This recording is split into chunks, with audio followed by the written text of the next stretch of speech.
கர்த்தருடைய பரிசுத்த நாமம் மகிமைப்படுவதாக. இந்த நாள் செய்திக்கு ஆதாரமாக நாம் வாசிக்க வேண்டிய வேத பகுதி ஏசாயா தீர்க்கதரிசியின் புஸ்தகம் 42ஆம் அதிகாரம் 8வது வசனம். நான் கர்த்தர், இது என் நாமம், என் மகிமையை வேறொருவனுக்கும் என் துதியை விக்கிரகங்களுக்கும் கொடேன். கர்த்தர் ஸ்தோத்திரம்.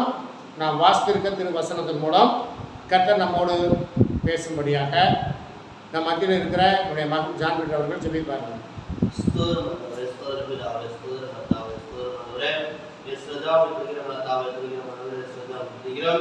நாங்கள் இந்த நாளில் வாசிக்கப்பட்ட இந்த வார்த்தை ஏசாயா 42:8 முதல் இந்த மறைப்பொருளையும் ரகசியத்தையும் காண்பித்து ஏசாயா உங்கள் வரைக்காக நான் காத்திட்டு எங்கள் தெருவில் எடுத்து நடமாட்டிக்கிறோம். எல்லாத்துக்கும் நடக்கிறாவே. ஆமென். கர்த்தருடைய நாமம் மகிமைப்படட்டும். இந்த நாளிலும் நாம் வாசித்த வேதவசனம் ஏசாயா தீர்க்கதரிசியின் புஸ்தகம் 42ஆம் அதிகாரம் 8வது வசனம் இப்படியாக சொல்லுகிறது. நான் கர்த்தர். கர்த்தர் சொல்லுகிறார், நான் கர்த்தர், இது என் நாமம், என் மகிமையை வேற ஒருவனுக்கும் என் துதியை விக்கிரகங்களுக்கும் கொடேன். வேதவசனம் தெளிவாக தானே சொல்லுது. வேதவசனம் தெளிவாக தானே சொல்லியிருக்கு. இந்த செய்திக்கு ஒரு அறிவிப்பாக இந்த செய்தி ஒரு கிறிஸ்தவ விழிப்புணர்வு செய்தி, மற்ற சமூகத்தை சேர்ந்தவர்களுக்கு அல்ல, கிறிஸ்துவையும் கிறிஸ்தவர்கள் என்று சொல்லுகிறவர்களையும் சார்ந்தது, கிறிஸ்தவ விழிப்புணர்வு செய்தி. ஆகவே மற்றவர்கள் இதை குறித்து தவறாய் எண்ணாமல் இருப்பதற்காக என்னுடைய முன் அறிவிப்பு கொடுக்கப்படுகிறது. வசனம் சொல்லுகிறது, நான் கர்த்தர், இது என் நாமம், என் மகிமையை வேற ஒருவனுக்கும் என் துதியை விக்கிரகங்களுக்கும் கொடேன். அப்போ பாருங்க, நம்முடைய ஆண்டவராகிய கர்த்தர் சொல்லுகிறார், என்ன சொல்றாரு? என் மகிமையை வேற ஒருவனுக்கு கொடுக்க மாட்டேன், என் துதியை விக்கிரகங்களுக்கும் கொடுக்க மாட்டேன். 7வது வசனத்தை வாசிங்க. கர்த்தராகிய நான் நீதியின்படி உம்மை அழைத்து உம்முடைய கையை பிடித்து உம்மை தற்காத்து உம்மை ஜனத்திற்கு உடன்படிக்கையாகவும் சாதிகளுக்கு ஒளியாகவும் வைக்கிறேன். இப்ப பாருங்க, பழைய ஏற்பாடு பாருங்க, அந்த இஸ்ரவேல் ஜனங்களுக்காக அவர்களுக்கு உடன்படிக்கையை ஏற்படுத்தி கொடுத்தார். அப்புறம் புதிய ஏற்பாட்டின் சபை மக்களுக்கும் தேடி அழைத்து ஒரு உடன்படிக்கையை பண்ணி, ஒரு புதிய உடன்படிக்கை பண்ணி, இந்த உடன்படிக்கையின்படி நீங்கள் வாழணும்னு சொல்லி பழைய ஏற்பாட்டு ஜனங்களாகிய இஸ்ரவேலுக்கும் சரி, புதிய ஏற்பாட்டு ஜனங்களாகிய நமக்கும் சரி ஒரு உடன்படிக்கையை ஏற்படுத்தி, நீ இதன்படி தான் நீ வாழ வேண்டும் என்று அவர் தெளிவாக அவர் உடன்படிக்கையை ஏற்படுத்தி கொடுத்திருக்கிறார். ஆனால் நம்முடைய ஜனங்கள் பாருங்க, குறிப்பாக கிறிஸ்தவர்கள் என்று சொல்லுகிறவர்கள் பாருங்க, கர்த்தருடைய வார்த்தைக்கு செவி கொடுப்பதே இல்லை. அங்க தெளிவாக தானே சொல்லி இருக்குது, என் துதியை விக்கிரகங்களுக்கு கொடேன். அவருடைய துதியை எப்போது விக்கிரகங்களுக்கு கொடுக்க மாட்டார். அப்ப நான் கேட்கிறேன், இந்த கிறிஸ்தவ ஊழியத்தை செய்கிறவங்க அல்லது கிறிஸ்தவத்துக்கு தலைவராக இருக்கிறவங்க இந்த வசனம்லாம் படிக்கவே மாட்டாங்களா? அல்லது படித்திருந்து மறுதளிக்கிறாங்களா என்பதுதான் ஒரு புரியாத புதிராக இருக்கிறது.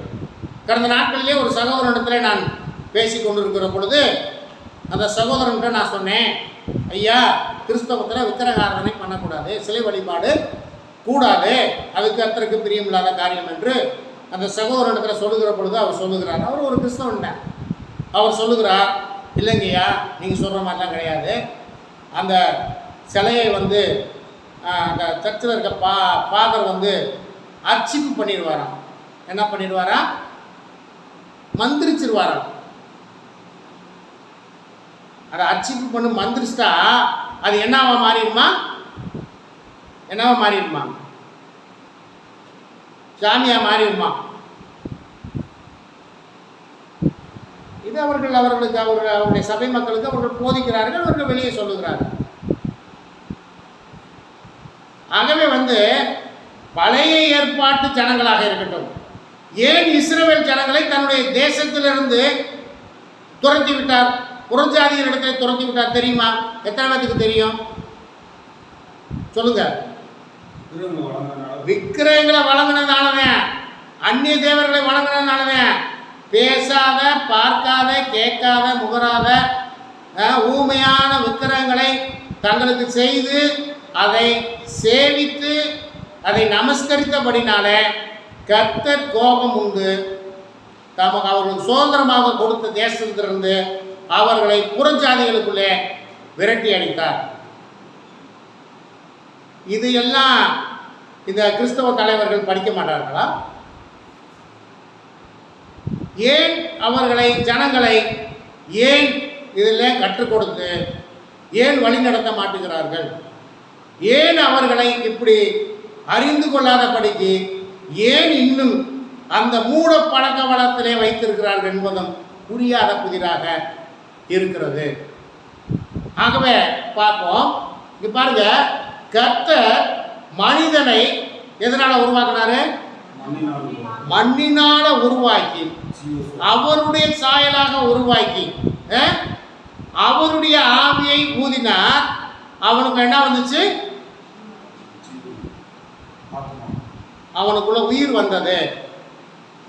மண்ணினாலே மனிதனை உருவாக்கி அவனுடைய நாசிலே ஜீவ சுவாசத்தை ஊதினார், அவன் ஜீவ ஆத்மாவானான். இதான் வேதம் சொல்லுது. இப்ப மனிதனை கர்த்தர் உருவாக்கி இருக்க, மனிதனை கர்த்தர் உருவாக்கி இருக்கிற மனுஷன் கடவுளை உருவாக்க முடியுமா?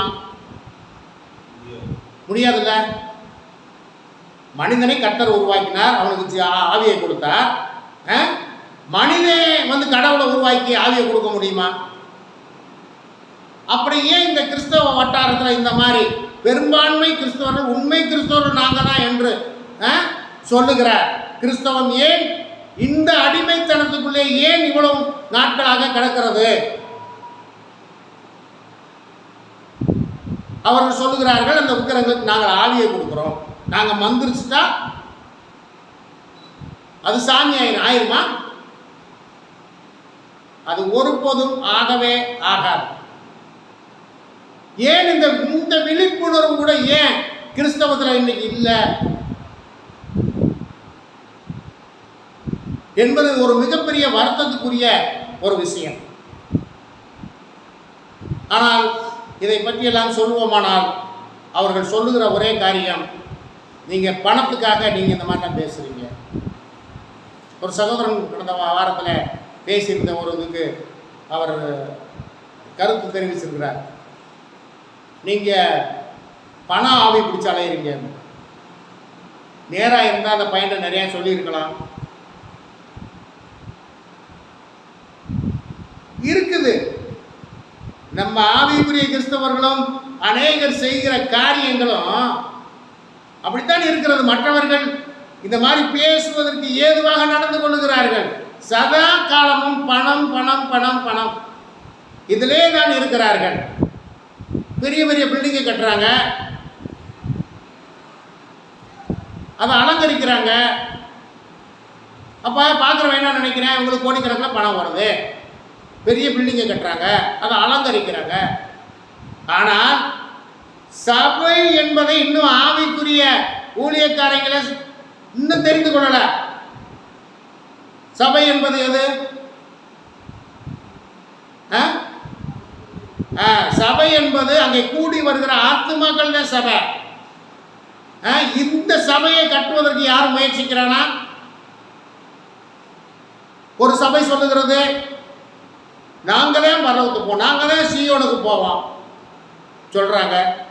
அந்த சபையை சேர்ந்த ஒரு விசுவாசி கஷ்டப்படுறேன், பிள்ளைய படிக்க வைக்கிறதுக்கு கஷ்டப்படுறேன், வருமானம் இல்லை, அவனுக்கு கொடுத்து உதவுவதற்கு அவர்களால் முடியவில்லை, கொடுக்க மாட்டாங்க. காரணம், வார வாரம் சோறாக்கி போடுவாங்க. சோறாக்கி போட்டால் போதுமா? வேதம் சொல்லுகிறதே, கர்த்தருடைய வார்த்தை சொல்லுகிறதே, குறிப்பா விசுவாச குடும்பத்தார்ல இல்லாதவனுக்கு கொடு. எத்தனை ஊழியக்காரன் கொடுக்கிறேன்? அதனால தான் இப்படி எல்லாம் பேசுகிறார்கள். செவுத்த போட்டு தேய்ச்சிக்கிட்டே இருக்கிறேன். இன்னும் கேட்டா என் சபை பாலி சேர்க்கிறான். செவுத்த நீ பாலி சேர்த்து என்ன ஆக போகுது? ஆவிக்குரிய சபையா இருக்கட்டும், மற்ற கிறிஸ்துவ சபையா இருக்கட்டும், தேவனுடைய ஆலயம் எது என்பது தெரியாமலேயே அந்த செவுத்த போட்டு தேய்ச்சிக்கிட்டே இருக்கிறேன். இன்னும் ஒரு ஆத்மாவை பரலோகத்துக்கு கொண்டு போகணும். ஒரு விசுவாசிக்கு குறைவு உண்டானால் அந்த குறைவை நிறைவாக்கணும்.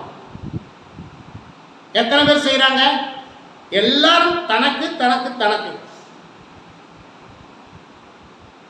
அப்படி எப்படி இயேசு வருவார்? எல்லாரும் ரட்சிக்கப்பட வேண்டும் என்று அவர் தாமதிக்கிறார். ஆனால் இங்க செய்வதோ, இந்த ஜனங்கள் பண்ணுவதோ, ஊழியக்காரன் பண்ணுவதோ கர்த்தருக்கு பிரியமில்லாததை செய்யறதே இல்லை. கர்த்தருக்கு பிரியமில்லாததை செய்யறான், பிரியம் உள்ளதை செய்ய மாட்டேங்கிறான். வாசிப்போம். யாத்ராமத்தின் புஸ்தகம் 21:1 வாசிப்போம். யாத்ராமத்தின் புஸ்தகம் 21:1.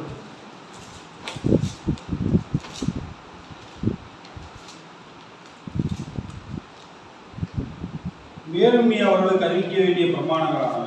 மேலும் நீங்கள் அவர்களுக்கு அறிவிக்க வேண்டிய பிரமாணங்களாவன. எபிரேயரில் ஒரு அடிமையை கொண்டாயானால் அவன் 6 வருஷம் சேவித்து.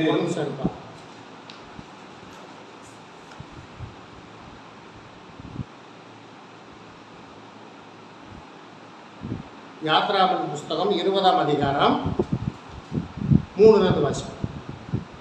என்னை என்று உனக்கு வேறு தேவர்கள் உண்டாயிருக்க வேண்டாம். இங்க இஸ்ரவேல் ஜனங்களுக்கு கட்டளையை கொடுக்கிறார். என்ன கட்டளை கொடுக்கிறார்? என்னை அன்றி உனக்கு வேற தேவர்கள் உண்டாயிருக்க வேண்டாம். மேலே வானத்திலும். இங்க நல்லா பாருங்க, நல்லா தெளிவா எழுதி இருக்குது. மேலே வானத்திலும், கீழே பூமியிலும், பூமியின் கீழ் தண்ணீரிலும், உண்டாயிருக்கிறவர்களுக்கு ஒப்பான ஒரு சொரூபத்தையாகிலும், யாதொரு விக்கிரகத்தையாகிலும் நீ உனக்கு உண்டாக்க வேண்டாம். இது தெளிவா தானே சொல்லி இருக்குது. இதையெல்லாம் வாசிக்க மாட்டாங்களா? நீ ஒரு விக்கிரகத்தையோ ஒரு சொரூபத்தையோ ஒரு சிலையோவோ நீ உனக்கு உண்டாக்க வேண்டாம், அப்படித்தானே எழுதியிருக்குது. இதை கேட்டால் என்ன சொல்லுவாங்கன்னா, அது பழைய ஏற்பாடு ஜனங்களுக்குன்னு சொல்லுவாங்க. அப்படியா? அப்போ புதிய ஏற்பாட்டில் நீ உண்டாக்கி வணங்குன்னு சொல்லி எங்கேயாவது சொல்லியிருக்கா? சரி, கீழே வாசிக்க. அப்படியே நீ அவைகளை நமஸ்கரிக்கவும் சேவிக்கவும் வேண்டாம். உன் தேவனாகிய கர்த்தராய் இருக்கிற நான் எரிச்சலுள்ள தேவனாய் இருந்து என்னை பகைக்கிறவர்களை குறித்து பிதாக்களுடைய அக்கிரமத்தை பிள்ளைகளிடத்திலும் 3ஆம் 4ஆம் தலைமுறை மட்டும் விசாரிக்கிறவராய் இருக்கிறேன். என்னிடத்தில் அன்பு கொண்டு என் கற்பனைகளை கைக்கொள்ளுகிறவர்களுக்கோ, என்னுடைய கற்பனையை கைக்கொள்ளுகிறவர்களுக்கோ 1000 தலைமுறை மட்டும் இரக்கம் செய்கிறவராய் இருக்கிறேன். நான் 1000 தலைமுறை மட்டும் இரக்கம் செய்கிறவராய் இருக்கிறேன். இப்ப பாருங்க, அவருடைய அன்பு கூர்ந்து, அவரிடத்துல அன்பு கூர்ந்து. இப்ப இந்த கிறிஸ்தவன் பாருங்க, அவரிடத்துல அன்பு கூறுறது இல்லை. இவன் தனக்குன்னு சொல்லி தன்னுடைய தேவர்களை உண்டு பண்ணி அவைகளிடத்திலே அன்பு கூறுறான். வேதவசனம் தெளிவாக சொல்லுகிறது, என்னை அன்றி உங்களுக்கு வேற தேவர்கள் உண்டாயிருக்க வேண்டாம். நான் கேட்பதெல்லாம் இந்த வேத வசனத்தை எல்லாம் அவர்கள் வாசிக்க மாட்டார்களா? அப்புறம் என்ன போய் படிக்கிறார்கள்?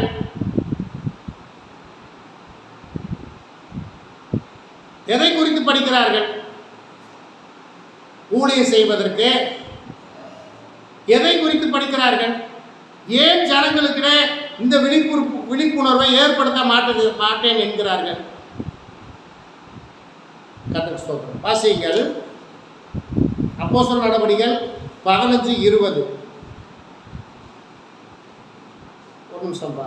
எரேமியா தீர்க்கதரிசியின் புத்தகம் 10:14 வாசிங்க. எரேமியா தீர்க்கதரிசியின் புத்தகம் 10ஆம் அதிகாரம் 14 வாசிங்க. மனுஷர்கள் அனைவரும் அறிவில்லாமல் என்ன பண்ணாங்களாமா? ஒரு நிமிஷம் எடுத்து வாசிப்பா. மனுஷர் அனைவரும் அறிவில்லாமல் மிருக குணமுள்ளவர் ஆனார்கள். ஏன்? கர்த்தருடைய வார்த்தைக்கு செவி கொடுப்பதில்லை, கர்த்தருடைய கட்டளையை நிறைவேற்றுகிறது இல்லை. அப்ப மனுஷர் அனைவரும் அறிவில்லாமல் மிருக குணமுள்ளவர்கள் ஆனார்கள். தட்டார் அனைவரும் வார்ப்பித்த சுரூபங்களாலே வெட்கி போகிறார்கள். அவர்கள் வார்ப்பித்த விக்கிரகம் பொய்யே, அவைகளில் என்ன இல்லையாமா? ஆவி இல்லை. வார்ப்பிக்கப்பட்ட வெட்டப்பட்ட சிறுவம், செதுக்கப்பட்ட சுருவம், அது வெறும் விக்கிரகமே, அது வெறும் சிலையே. அவைகள் என்ன இல்லையாமா? ஆவி இல்லை. வேதம் அப்படித்தான் சொல்லுகிறது. அதுல ஆவி இல்லை. உண்மை. அது ஆவி இல்லைன்னு சொல்லும் போது இல்லை நாங்கள் அதை வந்துருச்சுன்னா அதுக்குள்ள ஆவி வந்துடும் சொன்னா இது எவ்வளவு மூடத்தனமான காரியம். அப்ப இவர்கள் தேவனுடைய வார்த்தைக்கு செவி கொடுப்பது இல்லை. இவங்க வந்துட்டு அப்ப இவங்க எதுக்கு செவி கொடுக்குறாங்க? பிசாசுடைய காரியங்களுக்கு செவி கொடுக்குறாங்க. ஐயா, உண்மையா கிறிஸ்துவுக்குள் வாழ வேண்டும் நினைக்கிறவங்களே, நீங்கள் சத்திய வசனத்தை கை கொள்ளுங்கள். சத்திய வசனத்தை கை கொண்டால் நீங்கள் பிதாவுடைய ராஜ்யமாகிய பரலோக ராஜ்யத்தை சுதந்தரித்துக் கொள்ளலாம். இல்லை என்றால் வாசிங்கள் 14வது வசனத்தை வாசிங்க. அதிலே 14 தான் வாசிச்சிருக்கீங்களோ? கர்த்தருக்கு ஸ்தோத்திரம். 51:17 வாசிங்க. இதுலேயே 51:17 வாசிங்க.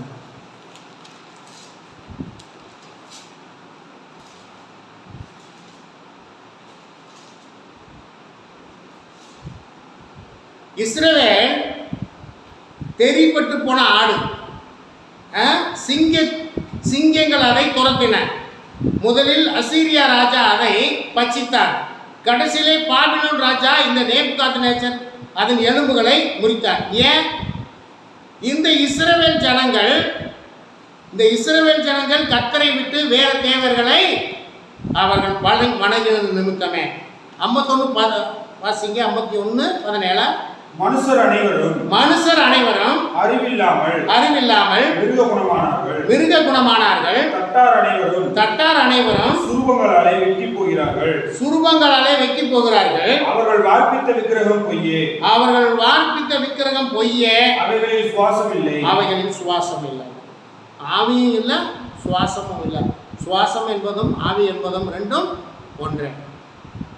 ஆகவே பாருங்க, இந்த இஸ்ரவேல் ஜனங்களும் பாருங்க, அவர்களை விடுவித்து அவர்கள் மத்தியிலே அற்புதங்களை செய்து அடையாளங்களை செய்து எவ்வளவோ நன்மை செய்தோம்.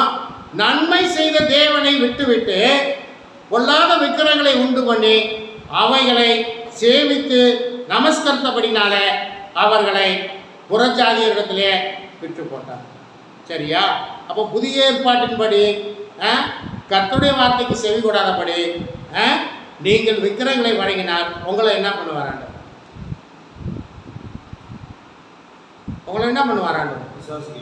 பிசாசு கையில் ஒப்பு கொடுப்பாரு. வேத வசனம் அப்படித்தான் சொல்லுது. வாசிங்கள். அப்போஸ்தலர் 15:20 வாசிங்க. அப்போஸ்தலர் 15:20 வாசிங்க.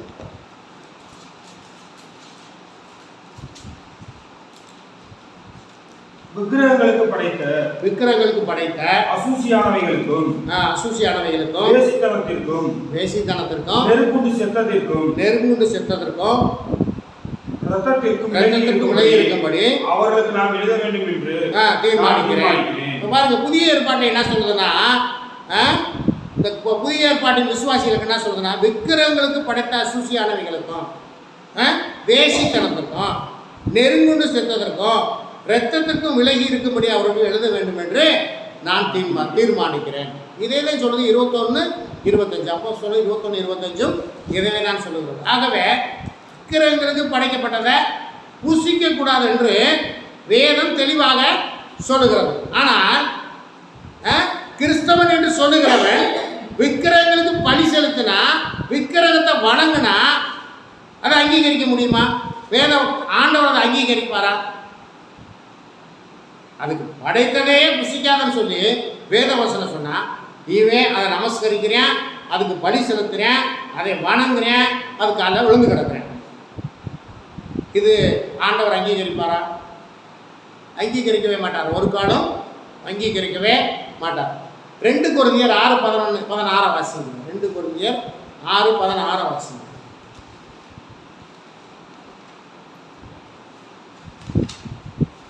தேவனுடைய ஆலயத்துக்கும் விக்கிரகங்களுக்கும் சம்பந்தம் ஏது? இங்க வேதவசனம் தெளிவா தானங்க சொல்லுது. தேவனுடைய ஆலயத்துக்கும் விக்கிரகங்களுக்கும் சம்பந்தம் ஏது? நான் அவர்களுக்குள்ளே வாசம் பண்ணி அவர்களுக்குள்ளாக உலாவி அவர்கள் தேவனாய் இருப்பேன், அவர்கள் என் ஜனங்களாய் இருப்பார்கள் என்று தேவன் சொன்னபடி நீங்கள் ஜீவனுள்ள தேவனுடைய ஆலயமாய் இருக்கிறீர்கள். அப்ப ஆலயம்னா யாரு? விசுவாசிகள், கர்த்தருடைய பிள்ளைகள் தான் ஆலயம். தேவனுடைய ஆலயத்துக்கு விக்கிரகத்துக்கு எது சம்பந்தம் இருக்கு? சம்பந்தம் இல்லை. அப்ப இந்த வசனத்தை எல்லாம் இவர்கள் வாசிக்க மாட்டார்களா? இவர்கள் கையிலே வேத புத்தகம் இல்லையா? இதை பற்றியெல்லாம் ஏன் ஜனங்களுக்கு போதிப்பது இல்லை? கர்த்தருக்கு ஸ்தோத்திரம். வாசிங்கள் 1 யோவான் 5:21 வாசிங்க.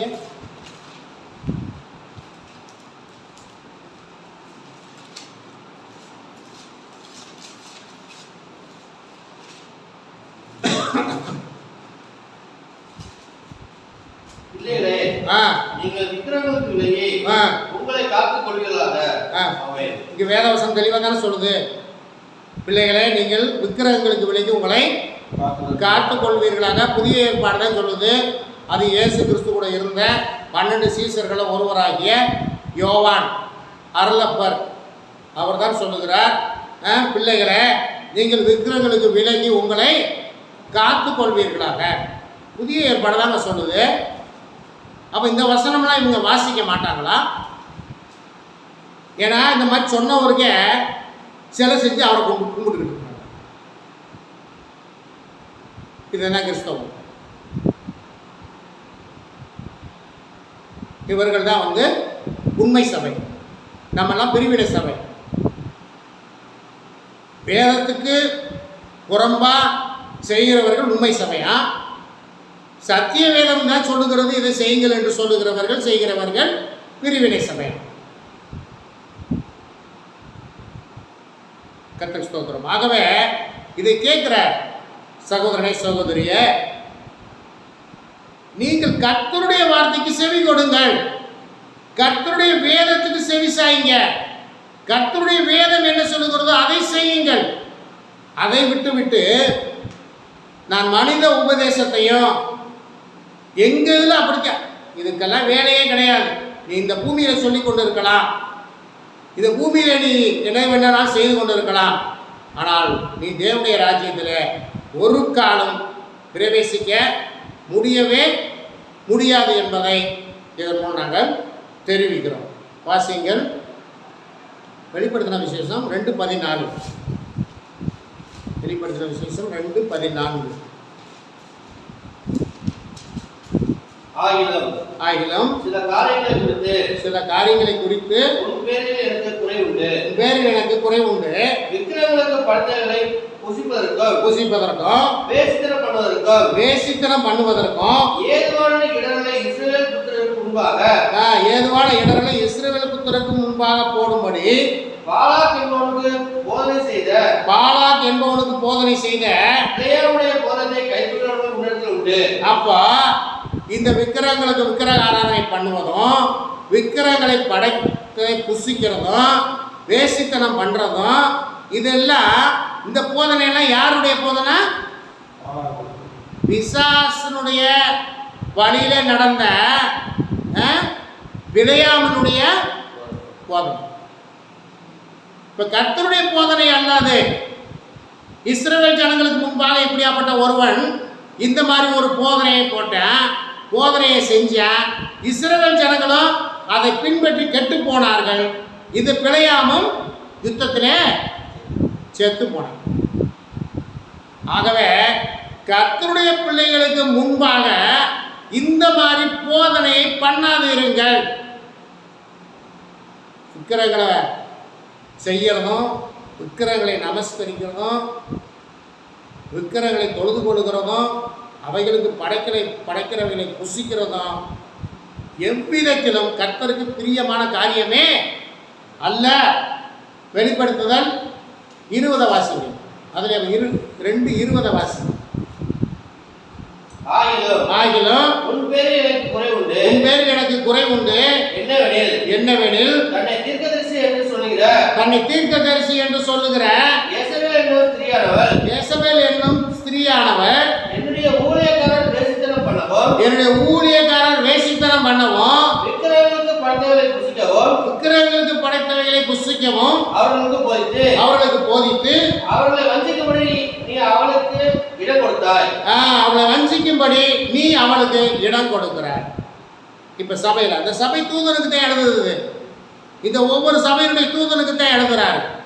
அப்ப பாருங்க, இந்த மாதிரி சபையில இடம் கொடுக்கிறாங்க. சபையில ஆவிக்குரிய சில சபைகள் ஆவிக்குரிய சபைகள் என்று சொல்லுகிற இடத்துல ஆவிக்குரிய சபை இல்லை, நாங்கள் வந்துட்டு வேற ஒரு சபை என்று சொல்லுகிற இடத்துல இந்த மாதிரி காரியங்களுக்கெல்லாம் இடம் கொடுக்கிறார்கள். அவள் மனம் திரும்பும்படியாக அவளுக்கு தவணை கொடுத்தேன். தன் வேசித்தன மார்க்கத்தை விட்டு மனம் திரும்ப அவளுக்கு விருப்பம் இல்லை. இதோ நான் அவளை கட்டில் கிடையாக்கி அவளுடனே விபச்சாரம் செய்த தங்களுடைய கிரியை விட்டு மனம் திரும்பாவிட்டால் அவர்களையும் மிகுந்த உபத்திரவத்தை தள்ளி. அப்போ இதெல்லாம் நீங்கள் செய்யாவிட்டால் கர்த்தர் ஒரு நாள் நியாய தீர்ப்பை கொடுக்கும் ஒரு நாள் வரும். அந்த நியாய தீர்ப்பில் உங்களை அனுப்ப வேண்டிய ஒரு இடம் இருக்கிறது. கர்த்தருடைய வார்த்தைக்கு செவி கொடாத விக்கிரக ஆராதனை பண்ணுகிற கிறிஸ்தவனே, விக்கிரகத்துக்கு படைத்த புசிக்கிறவனே, மனுஷ வார்த்தைக்கு செவி கொடுக்கிறவனே, உனக்கு நியாயம் தீர்க்கிற ஒரு நாள் உண்டு. அந்த நாளிலே உன்னை அனுப்பக்கூடிய ஒரு இடமும் உண்டு. இதை மறந்து விடாத. ஆகவே இதன் மூலம் நாங்கள் தெரிவிக்கிற காரியம் என்னவென்றால், ஒரு கிறிஸ்தவன் வீட்டில் எல்லாரும் வீட்டிலையும் வேத புத்தகம் இருக்கிறது, இலவசமாய் கொடுக்கப்பட்டிருக்கிறது. குறிப்பாக புதிய ஏற்பாடு எல்லார் வீட்டிலும் இருக்கிறது. எத்தனை பேர் அதை வாசிக்கிறீர்கள்? அதில் என்ன எழுதியிருக்கிறது எத்தனை பேர் வாசிக்கிறீர்கள்? நீங்கள் உங்களுக்கு கொடுக்கப்பட்ட அந்த தேவனுடைய வார்த்தை நீங்கள் படிக்காமல் அதன் வழியிலே நடக்காமல் நீங்கள் எப்படி தேவனுடைய ராஜ்யத்தை சுதந்திரத்து கொள்ள முடியும்? இப்போ கிறிஸ்தவ மக்கள்கிட்ட போய் கேட்டால், ஐயா நீ மரித்தா உன்னுடைய ஆத்மா எங்கே போகும் என்று கேட்டால் அவர் சொல்லுவது, நான் பரலோகத்துக்கு போவேன், என்னுடைய ஆத்மா பரலோகத்துக்கு போவோம். எப்படி போகும் பரலோகத்துக்கு? பரலோகத்துக்கான வழியை நீ தேடினாயா? தேடுறது இல்லை. கிறிஸ்தவத்துக்கு எதிர்த்து நிற்கிறார்கள், கிறிஸ்தவ வார்த்தைக்கு எதிர்த்து நிற்கிறார்கள். எதிர்த்து நின்னா எப்படி பரலோகத்துக்கு போக முடியும்? வாசிங்கள், வெளிப்படுத்தின விசேஷம் 9:20 வாசிங்க. 9:20. அப்படி இருந்தும் அந்த வாதையால் கொல்லப்படாத மற்ற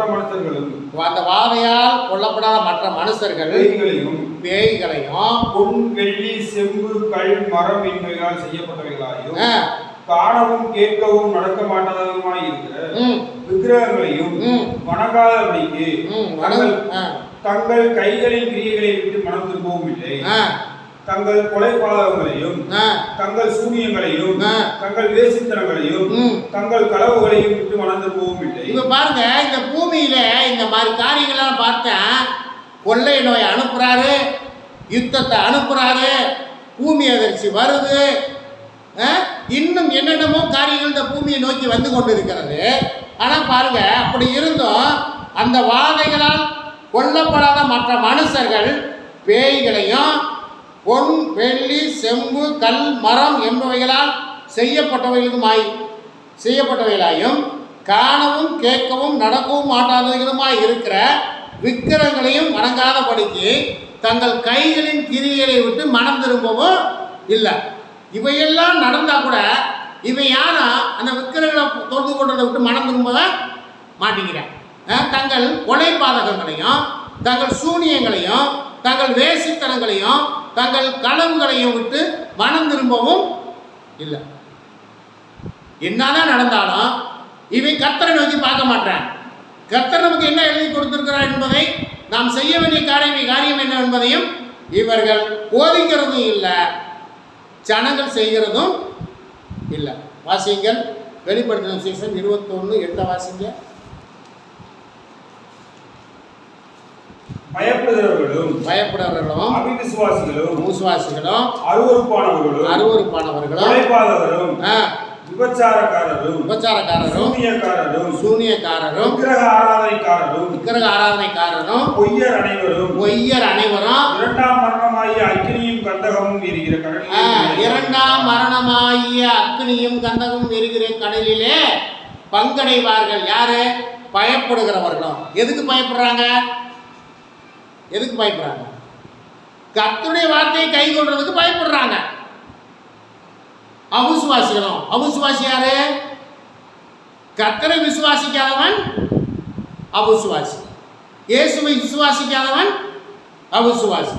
அப்ப பயப்படுகிறவர்களும் அவிசுவாசிகளும் அருவருப்பானவர்களும் கொலைபாதகரும் விக்கிரக ஆராதனைக்காரரும் சூனியக்காரரும் பொய்யர் அனைவரும் இரண்டாம் மரணம் ஆகிய அக்கினியும் கந்தகமும் எரிகிற கடலிலே பங்கடைவார்கள். அப்ப கர்த்தருடைய வார்த்தைக்கு செவி கொடாமல் கர்த்தருடைய வார்த்தைக்கு எதிர்த்து நின்று கர்த்தருக்கு பிரியமில்லாத எந்த காரியத்தை செய்கிற எல்லாருக்கும் எங்க பங்கு இருக்குது? எரிகிற அக்கினி கடலிலே பங்கடைவார்கள். ஆகவே இதை கேட்கிற பிரியமான சகோதரனே சகோதரியே, இவையெல்லாம் என்னுடைய கருத்துக்கள் அல்ல, நம்ம கையில எழுதி கொடுக்கப்பட்டிருக்கிற சத்திய வேதமாகிய இந்த வேத புத்தகத்தினுடைய கருத்துக்கள். ஆகவே நீங்க சற்று யோசியுங்கள். அப்ப அந்த வேத புத்தகத்தில் உண்மையிலே என்னதான் எழுதி இருக்குது, நாம் கைகொள்ள வேண்டியது என்ன என்பதை யோசித்து அதை வாசியுங்கள். நீங்கள் வாசித்து அதன் வழியில நடக்க உங்களை ஒப்பு கொடுத்து கிறிஸ்துவின் வழியில நடந்தால் நீங்க தேவனுடைய ராஜ்யமாகிய பரலோக ராஜ்யத்தை சுதந்திரித்துக் கொள்ளலாம். மாறாக நாங்கள் அப்படியெல்லாம் செய்ய மாட்டோம், நாங்கள் எங்கள் சொந்த விருப்பத்தின்படி தான் நடப்போம், கர்த்தருடைய வார்த்தைக்கு செவி கொடுக்க மாட்டோம் என்போமாகில் உங்களுக்கு பங்கு எரிகிற அக்கினி கடலில் தான் இருக்கிறது என்பதை நீங்கள் மறந்து விடாதீர்கள். சங்கீதம் 97:7 வாசிங்க. சங்கீதம் 97:7 வாசிங்க. சொரூபங்களை வணங்கி விக்கிரகங்களை பற்றி பெருமை பாராட்டுகிற எல்லாரும் வெட்கப்பட்டு போ. சொரூபங்களை வணங்கி விக்கிரகங்களை பற்றி பெருமை பாராட்டுகிற யாவரும் வெட்கப்பட்டு போவார்களாக. நீங்கள் எல்லாரும் அவரை தொழுது கொள்ளுங்கள், கர்த்தரை தொழுது கொள்ளுங்கள். சொரூபங்களை வணங்கி விக்கிரகங்களை பற்றி பெருமை பாராட்டுகிற யாவரும் வெட்கப்பட்டு போவார்கள். ஒரு நாள், அந்த நாள் வரப்போகிறது, கர்த்தருடைய நாள் வரப்போகிறது. ஆகவே கர்த்தருடைய இதை கேட்கிற கர்த்தருடைய பிள்ளைகளை, நீங்கள் கோபப்படாமல் ஏன் இதை சொல்லுகிறார்கள் என்பதை நீங்கள் யோசித்து சத்திய வேதத்தை அறிந்து கொள்ளுங்கள், சத்தியத்தை வாசித்து அதை கற்றுக்கொள்ளுங்கள், அதன் வழியில் நடக்க உங்களை ஒப்புக் கொடுங்கள். அப்பொழுது நீங்கள் விடுதலையாக்கப்படுவீர்கள், நீங்கள் கிறிஸ்துவின் பிள்ளைகளாய் காணப்படுவீர்கள், அவருடைய ராஜ்யத்தை நீங்கள் சுதந்திரித்துக் கொள்ளுவீர்கள். பாருங்க, இப்போ நம்ம சொல்கிறோம் ஊமையான விக்கிரகங்களை நீங்கள் வணங்குகிறீர்கள், அது பேசாது பார்க்காது கேட்காது அப்படின்னு நம்ம சொல்கிறோம். அதனால தான் என்ன பண்ண போறாங்க, பேசும் விக்கிரகங்களை நிறுத்த போகிறார்கள். பேசும் கடவுளை, ஒரு சிலையை கடைசி நாட்களிலே செய்ய போகிறார்கள். அப்போ நாங்கள் மந்திரித்தால், நாங்கள் அர்ச்சிப்பு பண்ணால் அதுக்குள்ளே என்ன வந்துடும், ஆவி வந்துடும்னு சொல்கிறவங்க. அப்போ அந்த பேசு சிலையை செய்ய போகிறது யாரு? வெளிப்படுத்தின விசேஷம் 13ஆம் அதிகாரம் 13ஆம் 14 வெளிப்படுத்தின விசேஷம் மேலும் அம்மிருகத்தின் சொரூபம் பேசத்தக்கதாக வசனம் 13 15 மேலும் அம்மிருகத்தின் சொரூபம் பேசத்தக்கதாகவும், மேலும் அம்மிருகத்தின் சொரூபம், அந்த சொரூபம் என்னமாமா, பேசத்தக்கதாகவும், மிருகத்தின் சொரூபத்தை வணங்காத யாவரையும், மிருகத்தின் சொரூபத்தை வணங்காத யாவரையும் கொலை செய்யத்தக்கதாகவும், மிருகத்தின் சொரூபத்துக்கு ஆவியை கொடுக்கும்படி, மிருகத்தின் சொரூபத்துக்கு ஆவியை கொடுக்கும்படி அதற்கு சத்துவம் கொடுக்கப்பட்டது. அப்போ நீ பேசாதனா நீங்க சொல்லிக்கிட்டு இருக்கீங்க. இந்த ஆவிக்குரிய கிறிஸ்தவன் என்று சொல்லுறவன் பேசாதான் நான் சொல்லிக்கிட்டு இருக்கீங்க. நாங்க பேசுகிற ஒரு சர்வத்தை செய்கிறோம்டா, நாங்க அதுக்கு ஆவியை கொடுக்குறோம்டா, அது பேசும்டா, அதை பேசாத அவங்களெல்லாம் கொல்ல போகுதுடா, நடக்க போகுது. அப்ப இது செய்ய போறது யாருன்னு நினைக்கிறீங்க? இப்ப இந்த வசனத்தின்படி பார்த்தா, நம்ம இவ்வளவு நேரம் பார்த்தது வசனத்தின்படி பார்த்தா, இதை செய்ய போறது யாருன்னு நினைக்கிறீங்க?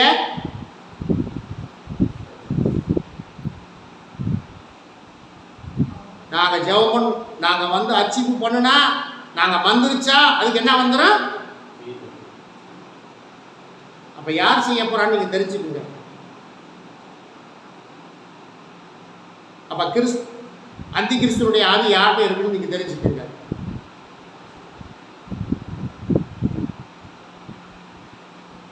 ஆகவே கர்த்தருடைய பிள்ளைகளை நீங்கள் ஜாக்கிரதையாக இருந்து இதை கேட்கிற கர்த்தருடைய பிள்ளைகள், நீங்கள் வேத வசனத்தை வாசியுங்கள். மனுஷருடைய காரியங்களை நீங்கள் கற்றுக்கொள்ள வேண்டாம். நீங்கள் மனுஷருடைய காரியங்களை நீங்கள் கற்றுக்கொள்வதில் அந்த மனுஷருடைய காரியங்கள் உங்களை ஒரு காலம் தப்புவிக்காது. நீங்கள் தப்புவிக்கப்பட வேண்டுமானால், இந்த உலகத்துக்கு வரப்போகிற ஆபத்திலிருந்து நீங்கள் தப்புவிக்கப்பட வேண்டுமானால், கிறிஸ்துவை ஏற்றுக்கொள்ளுங்கள், கிறிஸ்துவனுடைய வழியில் நடங்கள், உங்களுடைய ராஜ்யத்தை சுதந்திரத்துக் கொள்ளுங்கள். கர்த்தர் தாமே இந்த காரியங்களை ஆசீர்வதிப்பாராக. கர்த்தருக்கு ஸ்தோத்திரம்.